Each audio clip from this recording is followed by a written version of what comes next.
Smart cast, आप सुन रहे हैं HD स्मार्ट कास्ट और ये है फीवर FM प्रोडक्शन। एक किस्सा रोज का। एक किस्सा रोज का। सौरभ द्विवेदी हमारे एक लिसनर हैं जिन्होंने सवाल ये किया कि निशांत, कई बार कई सारी ऐसी किताबें हैं, कई सारे ऐसे वीडियोस हैं जिन्हें देखकर ऐसा लगता है कि जो आपको चाहिए अपनी जिंदगी में, वो तमाम लोग एक ही चीज कहते हैं कि जिस एक कमरे में आप रहते हैं वहां वो तस्वीरें लगा कर रखिए। पर सिर्फ तस्वीरों से क्या होता है? ये जो लोग कहते हैं कि अट्रैक्शन से हम उसकी तरफ चले जाएंगे, ऐसा कुछ हो जाएगा, ये कैसे मुमकिन है? मैंने कहा चलो ठीक है, ये आपकी बात बिल्कुल मैं मानता हूं। एक सवाल का जवाब दीजिएगा आप। आई नो ये थोड़ा सा डाउन द लाइन जा रहा हूं मैं, पर यह सच्चाई है। जब आपकी गर्लफ्रेंड आपके पास नहीं होती है, उससे बात जब आप करते हैं, महसूस होता है ना कि वो आपके पास है। वो तमाम चीजें आप क्रिएट करते हैं ना कि बाबू पास आ जाओ, साथ में लेटे हैं हम, बहुत प्यार कर रहा हूं मैं तुम्हें, तुम मेरी वाइफ हो, और वगैरह वगैरह चीजें। कई लोग तो बच्चों के नाम तक सोच लेते हैं। तो ये तमाम चीजें जब आप कर रहे होते हैं तो आगे की सोच रहे होते हैं ना यार। उस समय थोड़ी पता कि उससे शादी होगी नहीं होगी। मेरा एक दोस्त था विकास, काजल नाम की लड़की से उसे मोहब्बत था। हर रात वो बात करते करते एक पूरी दुनिया महफिल बना लेता था अपनी, जहां वो जिंदगी जी रहा था। उसका हस्बैंड था, उसे ये भी कहता था कि तुम ये करोगी, तुम वो करोगी, तुम वो जॉब करोगी, वो नहीं करोगी।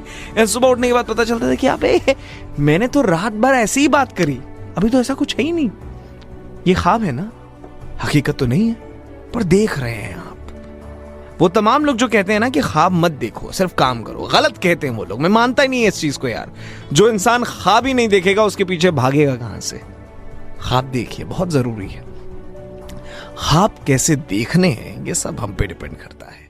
तो आज जो कहानी आपको सुना रहा हूं वो एक ऐसे इंसान की है जिसका इमेजिनेशन पावर बड़ा अच्छा था। इमेजिनेशन पावर ऐसा कि गरीबी उसे कभी महसूस ही नहीं हुई यार। अब आप सोचते होंगे कि इमेजिनेशन पावर से गरीबी कैसे खत्म हो सकती है। मेरी एक टीचर थी जो हमेशा कहती थी कि अगर आपके जेब में पैसे हो ना, तो पास की मिठाई वाली दुकान में सारी मिठाइयां दिखनी चाहिए, और अगर जेब में पैसे ना हो तो वो तमाम मिठाइयां मट्टी की तरह नजर आनी चाहिए।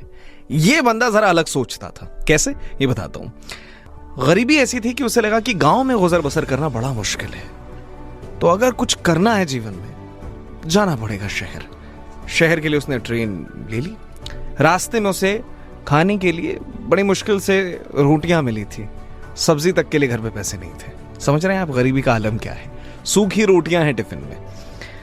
तो जब ट्रेन में कुछ दूर आगे निकला और उसके बाद उसे लगा कि भूख लगी है, तो उसने टिफिन खोले और खाना शुरू कर दिया। लेकिन उसके खाने के तरीके को देखकर बाकी तमाम लोग जो उसे देख रहे थे बड़े गौर से देखने लगे।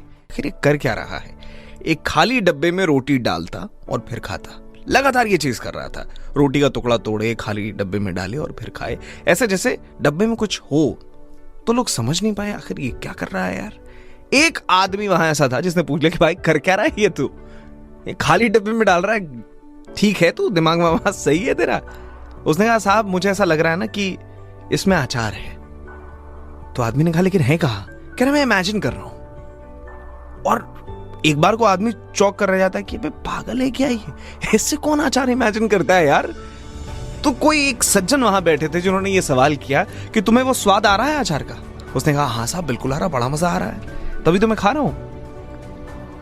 पर वो सज्जन इस बात से खुश नहीं हुए। आप और हम यही मोटिवेशन ढूंढना शुरू करते हैं, लेकिन मोटिवेशन यहां नहीं है मेरे दोस्त। मोटिवेशन ये है कि वो आदमी ये भी सोच सकता था कि इसके अंदर मलाई कोफ्ता रखा है, पनीर की सब्जी रखी है, या कोई और ऐसी डिश जो बड़ा राजशाही हो। उसने अचार ही क्यों सोचा? सोच छोटी थी, सोच छोटी थी। सोच बड़ी रखो ना यार। वो जो तमाम किताबें हैं जिनमें लिखा होता है कि जो भी आपका ख्वाब है, जो भी सपना है, उसकी तस्वीर आपके कमरे में होनी चाहिए। हर रोज उसे आप देख रहे होंगे, इसलिए क्योंकि जब वो चीज नजर आती है हम उसके करीब चले जाते हैं। ये है द पावर ऑफ अट्रैक्शन, जिसे हम नजरअंदाज नहीं कर सकते। सोच कर देखिएगा अपनी जिंदगी में, वो एक चीज जो आपने कभी सोची थी, अगर अंदर कहीं ना कहीं बसी पड़ी थी और मिल जाती है, तो इसका मतलब वाकई आप उसे तहे दिल से चाहते थे, और जो नहीं मिली उसमें कहीं ना कहीं गुंजाइश जरूर थी। सो आज बस इतनी सी थी कहानी। कोई सवाल है तो आप पूछ सकते हैं मुझसे इंस्टाग्राम या फेसबुक के जरिए। आरजे निशांत के नाम से दोनों जगह मिल जाऊंगा।